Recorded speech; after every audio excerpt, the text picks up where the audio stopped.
Hey everyone, in this video I'm going to review Prime Drops.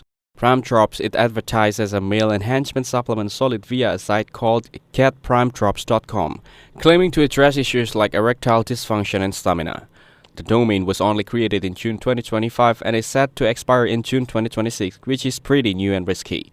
The site has a low trust score, 46% on several scam analysis platforms, which implies concerns about credibility. Some content on the site appears copied from other sites, and product claims are similar to those of many unverified male enhancement supplements. Contact information is vague or missing. There is a little transparency about the company's physical address or verified credentials. Pieces are heavily discounted, especially bundle deals like buying 6 bottles, which could be a sales tactic to pressure buyers. Few genuine customers' review exists, more are vague and mostly positive, without strong verification or documentations of results.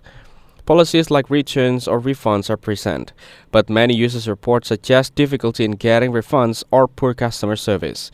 Verdict: Prime Drops is very high risk. It shows many classic signs of questionable supplement vendor, so I'd learn toward it being more likely a scam than a reliable product. Thank you everyone for watching this video. Hope you get some value. Make sure to like the video and subscribe. Goodbye.